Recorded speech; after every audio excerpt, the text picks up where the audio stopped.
Dr. Yosefa Fogel-Rubel, and this is One-on-One, Women Talk Torah, a series brought to you by Matan Women's Institute for Torah Study. Welcome back to Matan's One-on-One podcast. If you would like to sponsor a podcast episode in honor or memory of a loved one, please contact the Matan office via telephone or email us at podcast@matan.org.il. Each week we spend 30 minutes speaking about a seminal figure or idea in that week's Parsha. Parshat Shlach's central focus is on the story of the spies, also the topic of today's episode. This life-altering or nation-altering episode is followed by the commandment to separate challah and offer it to the priest, a commandment many of us follow in some form today when we prepare large amounts of bread. We then learn about the fate of the Israelite who gathered trees on Shabbat, and the Parsha ends with the commandment to wear tzitzit. Today I have the pleasure of sitting down with Dr. Malka Simkovich, who is the Crown Ryan Chair of Jewish Studies and Director of the Catholic Jewish Studies Program at Catholic Theological Union in Chicago. She is a professor of Jewish history who focuses on Second Temple and Rabbinic Judaism. She has authored 2 books, The Making of Jewish Universalism, From Exile to Alexandria, and Discovering Second Temple Literature, The Scriptures and Stories That Shaped Early Judaism, and numerous articles and lovely blog posts in the Times of Israel. Malka, it's great to have you here. Thank you so much for having me. Today we're going to be speaking about the figure of Moshe through the prism of a Second Temple voice that I don't think much of our audience is familiar with. So I'd love if you would introduce us to Philo. Yes, this is the figure known as Philo of Alexandria. He lived from around 20 BCE to around 50 CE in the vicinity of Egypt, so quite close to Judea, but a world apart culturally. What his angle was, what his influences were, that was such a different world than certainly the world we know today and also the biblical world that came before it. So it really was. And many of us have heard the name Philo of Alexandria, but we sort of write him off as living a very Hellenized version of Judaism, if you could even call it Judaism, somebody who was so enamored with Stoic philosophy and Greek thought that whatever it was that he was practicing is corrupted or maybe inauthentic or very far from what we'll find in the world of the rabbis just a few generations later. And this is simply an incorrect view of Philo. One of the reasons why we sort of write Philo off is because his writings were preserved by the church. And the rabbis do not cite Philo.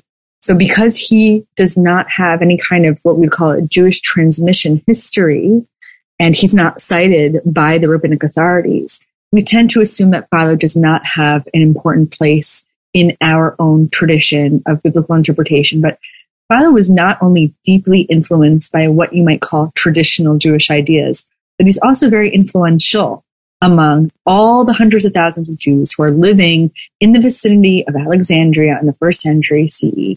And it's so important to note that these Jews are not Hellenized. In fact, I would argue that there was no binary between Judaism and Hellenism in the 1st century CE. Just like today, there's no binary between living as an American, right? There's no Americanism that is on one side of my identity as a person living in the world. That's always in tension with my Judaism. So just like you wouldn't ask an American Jew today, are you an American or are you a Jew?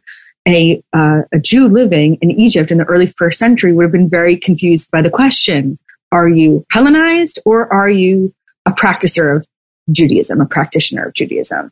And so Philo was one of many hundreds of thousands of Jews who lived outside of Judea in the early 1st century CE, who was deeply devoted to his ancestral tradition, who observed maybe not rabbinic law the way that we know it, but certainly the main identifying markers of Jewish practice, which would have been Shabbat, holidays, circumcision of the boys, dietary laws, and above all, more important than anything else, is the regular recitation of the scriptures and the interpretation of the scriptures. And Philo is a biblical interpreter par excellence. Yes, he does use allegory and all kinds of hermeneutical tricks that he learned from the Greeks, and he uses the tools that are in his toolbox, so to speak. But more important than anything to Philo is to argue for the integrity and the superiority of Jewish tradition to both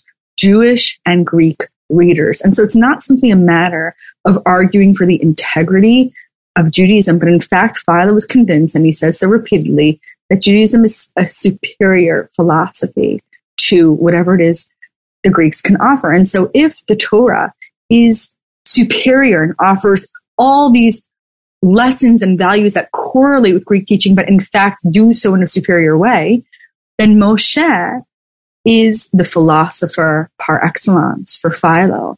And so Philo is going to go out of his way, like the later rabbis, to present the heroes of the Tanakh, but Moshe in particular, as being philosophically perfect, morally superior, and all around a role model, not only for Jews, but for all of humanity.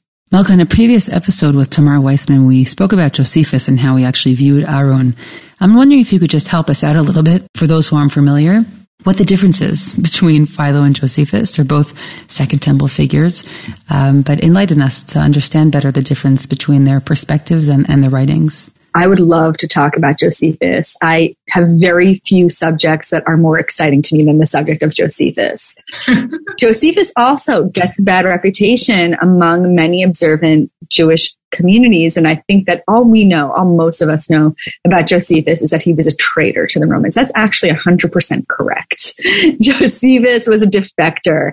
His years are about 37 to 100 CE. He grows up in a very culturally different context than Philo.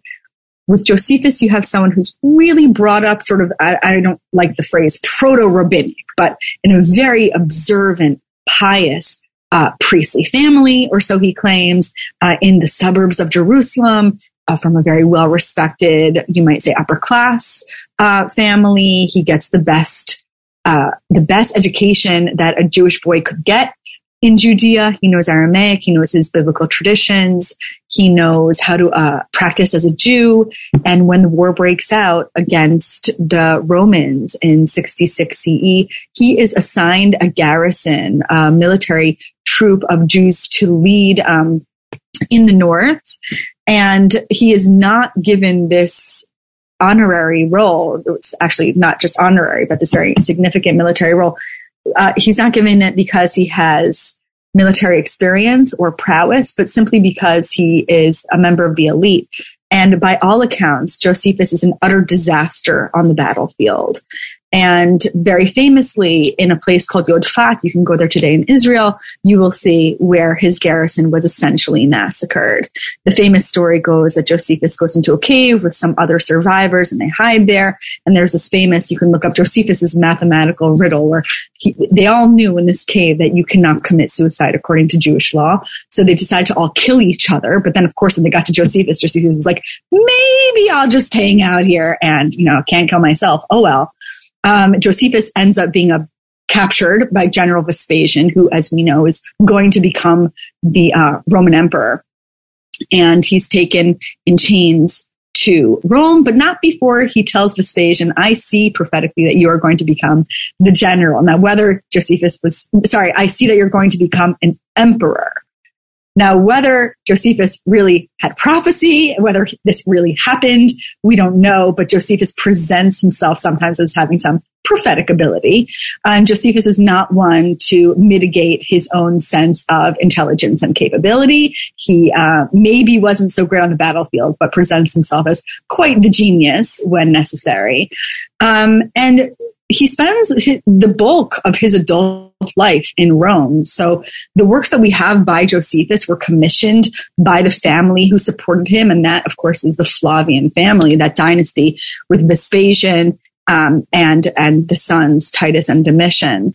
And so Josephus is a very complicated character, especially because before the war is over, they bring Josephus back to Jerusalem to be a translator for the Romans. So can you imagine being like Josephus's neighbor growing up and like, oh, Josephus, Yosef, such a smart kid. He's going places. He's going to be a teacher of, whatever. He identified with the Pharisees. So he is going to teach us oral law. What a smart guy. You look at those kids sometimes and oh, that kid's going to be a Rebbe. And then Josephus disappears for a few years and then shows up and he's Roman garb, one of, the most detested visuals that a Jew in the first century could even imagine. And so, of course, they resented it greatly. But it would have been very easy for Josephus to write off his Judaism. He was commissioned to write an account of the war, and he could have easily, because he was in Rome, writing on behalf of, his Roman audience, or maybe it was a Jewish audience, but his paycheck did not come from the Jews. So it could have been very easy for him to blame that war on the Jewish people. And it could have been very easy for him to take little interest in defending the integrity of the Jewish religion. But Josephus always clings to his Jewish identity till the very end of his life. And in fact, he is the first person ever that we know of to produce the first systematic defense of the Jewish religion. And that's called Against Appian. So you don't have a genre like that before Josephus. He invents it, right? Defending the Jewish religion. He does it. And that's actually an inconvenience for a Jew who's relatively assimilated, living in Rome. Not only that, but he blames the war in large part on the Romans. And so he does take risks. And he's a complicated figure. So in terms of Josephus versus Philo, I would say that they're growing up in very, very different cultural contexts with different interests. I mean, Philo is a philosopher. Josephus is not. Josephus is a historian. Mm-hmm. Big difference. I say that as a historian. I'm not a philosopher. But you could find overlap in the ways that they are really sensitive towards two cultures, or again, they're not really binaries, but let's just say that for convenience, two cultures that are interacting with each other in complicated ways, sort of these dual identities. And so both of them do have that. They're both struggling to proudly defend the Jewish people, their traditions, their practices or scriptures, and at the same time, say to the Romans, look, we are not a threat to your society. In fact, if you let us in the door, we'll make your society better. Wow, these two figures, as you describe them and bring them to life, I really think about the fact that they, if they're would be more familiar to our general audience, they are an example of how to function in the diaspora in very turbulent times. And they're two very different examples, as you've explained, but they could really serve as a paradigm of how one could function in these kinds of worlds where you have these dual loyalties or different parts of your religious personality and your civic personality. Why Philo today? Why are we bringing him into the conversation about Moshe and specifically his role in the story of the spies? Well, Philo writes a treatise called On Moses, which, as you might guess, presents Moses as intellectually perfect, the ideal philosopher, the perfect prophet.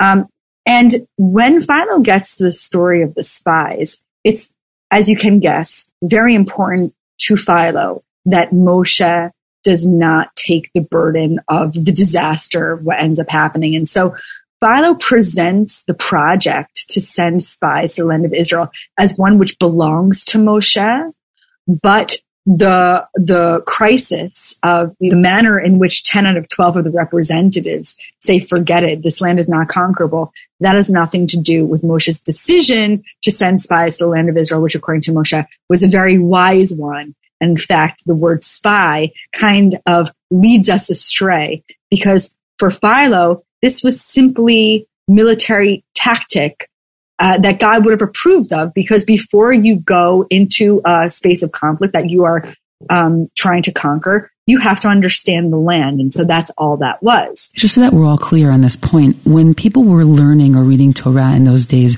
were they reading in the original Hebrew, or they would be going straight to Philo's writings or another version of Tanakh? How did that work? So that's a great question. If you were a Greek speaker and you were Jewish living in Egypt or in that vicinity of the world, you were very unlikely to have gotten such a good education in Hebrew that you would be reading your Torah in Hebrew.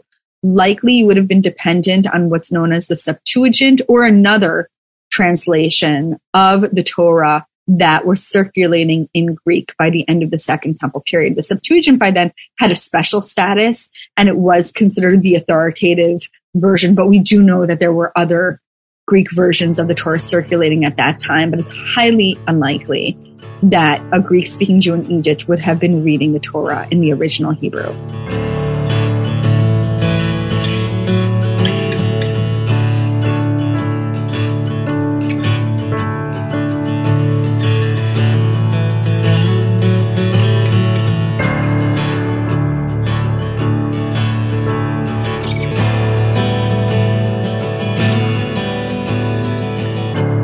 that really gives us a new perspective on how we look at translation in general and people reading Torah in the original text or not the original text. The Septuagint was a highly authoritative document, and in most places it's highly akin to the Torah. But like all translations, it also has a certain degree of commentary. I also think that it's important for us to point out that within the Torah, there is a contradiction or a question of sorts regarding how the entire reconnaissance mission of the spies actually gets started. Because in our Parsha, in Parshat Shlach, it only starts off as a command. God commands Moshe, send spies. And then we sort of have this question, why would God command this mission when it perhaps was likely that it would go awry? The question is further strengthened by the fact that in the book of Dvarim, when Moshe recaps what happened earlier in the desert, he says straight out that the people came to him and asked him to send spies. And so all of the commentators on all levels throughout the ages have to struggle with this question of what was the actual sequence of events. Does it make sense that God would get it going? Maybe God had hopes that it would actually go well. There were other reconnaissance missions in Tanakh that did not have disastrous outcomes like this one did. But that's a question that everyone has to deal with, including Philo, meaning he is also dealing with that here, trying to figure out what was Moshe's role. Did he get it going? And I think it's also interesting to point out that Moshe's role in this mission is similarly questionable in the way that Aaron's role is in the story of Chet Egel and the golden calf. The commentaries struggle with, why did Moshe ask these really detailed questions? Was he setting them up for failure? The Ramban asks this particularly. What did Moshe sin in this episode? And ultimately, the answer is clear to everybody that he didn't sin, because he's punished for a number of things throughout the desert, but he's not punished for his involvement in the story of the spy. And that also really reminds us of Aaron. And we spoke about this on an earlier podcast, where Aaron also is not chastised or criticized, even though his role there seems even more questionable than Moshe's role in the story of the spies. So that's a question that is sort of hanging in the background here of Philo's commentary as well, and like all other commentaries on this section. I think that's absolutely right, because as the intermediary between God and the people, Moshe often represents one or the other and sometimes both. And so in Philo's account, it does seem like it's coming from Moshe, but of course, the possibility is left open that Moshe is instructed to do this by God. And it is presented as a very positive idea, an idea that could have gone very well. And the only reason why 10 out of 12 of the representatives said bad things about the land is because the land was so unusually impressive, so fertile, in a way that they had in their lives never seen anything like that before. Of course, remember, they're coming from the desert life, and then they go to this lush, beautiful land where everything is so fertile that they just think it's so good, it's so incredible, that it's not conquerable for us. And so it's the contrast between the perfection of the land and the insecurity of the people who have been living in the desert and are not equipped or trained to be in a military. It's that insecurity that leads to the sin. Had they the confidence in the success that the people would enjoy, that Moshe has, then everything would have been fine. So it's not the plan itself. Right. And the language that Philo uses is so beautiful. He talks about all different kinds of trees, and I'm just reading now. It's girdled by rivers and fountains, abundantly well watered, so that even the foot of the mountain district to the highest summit of the hills, the whole region was covered closely with a network of shady trees. So that's Philo's language. And can you imagine how, again, coming from the desert, just seeing one tree would have been a thing of beauty. But this was totally overwhelming to them. You know, when you read this description of Philo, he presents Moshe as if he is a Greek general of his time. There's something that sort of always brings a smile to my face, although we do the same thing in our times. You know, people will put ancient figures in contemporary garb. We often try and make all of our leaders relatable nowadays. And the truth is that I don't think that Philo was necessarily very off base. Moshe was a general, although I think somehow in today's notion of these figures from Tanakh, we tend to think of them more in their spiritual light than we do in their military light, perhaps because sometimes that can be uncomfortable for some of us morally. But I think his description here is brilliant, because he really brings him to life as a very relatable figure that his readers, I'm sure, could see right before their eyes. Well, I think it was quite common in the Second Temple period for biblical interpreters to present Moshe as a general.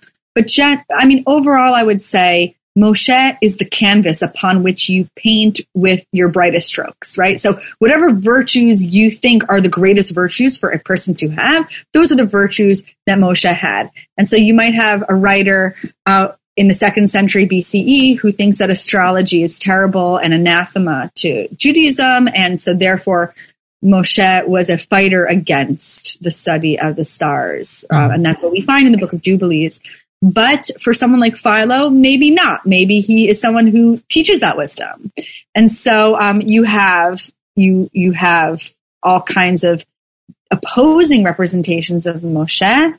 And that really depends on what the writer is thinking one needs to achieve perfect virtue. So for Philo, it's both that military perfection, but it's also that intellectual and philosophical perfection. How do we see his characterization of Moshe here or in another episode? Well, I want to bring you to the first few paragraphs of Philo's treatise on Moshe, where he just has this incredible laundry list of everything that Moshe has ever done.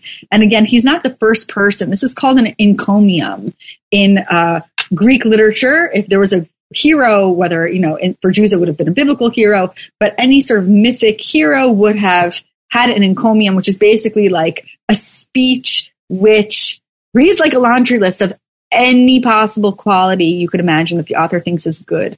So in paragraph 20 of this treatise, Philo says, with a modest and serious bearing, Moshe applied himself to hearing and seeing. I'm going to skip a little bit here and there because it's quite a long paragraph, but he says, in a short time, as a youth, he had advanced beyond everyone's capacities. His gift in nature forestalled their instruction. In other words, the teacher said, I can't teach you anymore. You've exceeded everything that I know, and so I can't even teach you anymore. And then in the next paragraph, he just lists all the disciplines that Moshe had mastered: arithmetic, geometry, the lore of meter, rhythm, harmony, music, right? As shown by the use of instruments or in textbooks and treatises of a more special character, right? Every discipline, every sub-discipline was, and this is interesting, was taught to him by learned Egyptians. I love that. I love that depiction of Moshe in Egypt, because, we also have these questions about what happened to Moshe in his early life and how did he interact with that culture. And he presents him here also similar to Daniel, who he also was sort of bred by the Babylonian courts. And I really love that image, because we really meet Moshe later when he's a shepherd and really very far from those early years of study. And so that's a great image that we have here of Moshe. And you also see maybe a little bit of defensiveness, because Philo might know that there are Jews, let's say in Judea, who view the Egyptians of their day as the Egyptians of the ancient world, which is to say, not their friends. And Philo says, no, there were things that we learned, that we borrowed from the Egyptians, and our greatest heroes learned from the Egyptians. And then Philo continues, and this is where we get a little bit ahistorical, that Moses had Greeks to teach him the rest of the school course, and the inhabitants of the neighboring countries for Assyrian letters and the Chaldean science of the heavenly bodies.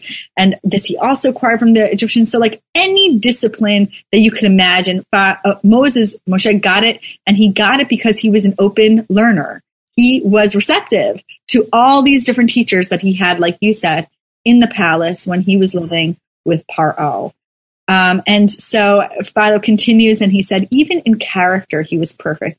He didn't let the lusts of adolescence go unbridled. Everything was in perfect control. And of course, if you know anything about Stoic philosophy, the number one virtue is self-control, moderation, and Moshe has that in spades. And so Moshe is the perfect philosophical figure, the perfect Greek, the perfect Jew, and he embodies all this knowledge. What is Philo trying to achieve here by depicting Moshe in this way? Is he worried about him being dwarfed in comparison to other modern figures that his readers were familiar with? I think Philo is very aware that during his time, there were Greeks and Romans and Egyptians who were exposed to Jews, who knew about Jews, but who looked down on them and were confused or resentful by practices that they viewed as separatist, or to use a Greek word, misanthropia, that were misanthropic.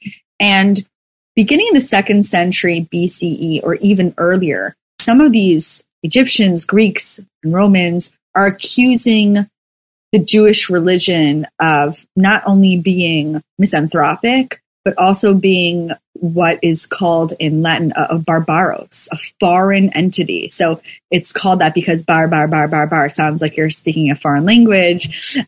Sorry, that's not Latin, that's Greek. Mm-hmm. But the word barbaros is applied to the Jews by Cicero, the mid-1st century BCE orator, and others. And Jews are being accused of not being good team players, of all the things that you hear now in public discourse, that Jews are not contributing to the society of the good. All of those accusations were around in the 1st century, and Philo was very sensitive to them. And so on the one hand, he wants to instill pride in his Jewish readers so that they know that their scriptural traditions are philosophically superior to their Greek neighbors, and that Jews should feel good about their scriptures and their traditions. And at the same time, that Greeks who are reading Philo, and he was, we know, very well respected in Alexandria and well known, that those Greeks should maybe hush and question their own biases about Judaism. And so I want to now take you to the very opening words of Moshe's, of the treatise about Moshe that Philo writes. If I understand you correctly, Malka, you're essentially saying that Philo's writings were significant both for the inner Jewish world and for the external, broader world that was surrounding him. And if that's true, I think that that's very unique, because when I think about the need to protect or defend our Jewish heroes or writings from the outside, I really think of internal dialogue. I'm thinking of the post-Enlightenment world and the threat of the Reform movement, figures like Rav Hirsch and the Ketav Kabbalah, where they were writing what sometimes we call apologetics. So they're writing internal defenses, but really aimed at Jews reading them. But the claim you have here about Philo is really unique in that his writing served possibly a dual function. Well, this is an open academic question. And I would say that most academics read Philo as a Jewish writer writing for Jews. I feel strongly that he was sensitive to a diverse audience. And you pick up on that defensiveness so often. I do think that Philo hoped that Greeks and Romans would read his work, whether they did or did not. We are not certain the extent to which he had a wide readership, but again, we know that he was very well respected. We know that he came from an elite family. He had a brother, Tiberius, who was an apostate, a non-observant Jew, who was a very, very high-ranking member of the Roman elite. We know that Tiberius' son, Marcus, married a Hasmonean princess named Berenike, and then he died young. So Philo was part of a very upper-crust elite world, and that world was interacting all the time with Roman power. So I do think that Philo is writing primarily for Jews, but absolutely with the hope that Greeks and Romans will read him. Wow, that's really fascinating. He's really trying to be an ambassador, both internally and externally. So I want to bring you to the opening words of this treatise that Philo wrote about Moshe, because it's so passionate and explicit in its motivation, which here in this case does take, let's say, anachronistically, anti-Semites and deals with them head on. So I'm just going to unpack this paragraph a little bit. So he begins the treatise as follows. I propose to write the life of Moses, whom some describe as the legislator of the Jews, right? The law writer. Others as the interpreter. So this is already interesting because Philo is aware of two different attitudes in Egypt about Moshe. Is he the legislator? Does he think of the words and then put them into writing? Or is he receiving them from God and maybe interpreting them? So it's already kind of open and interesting.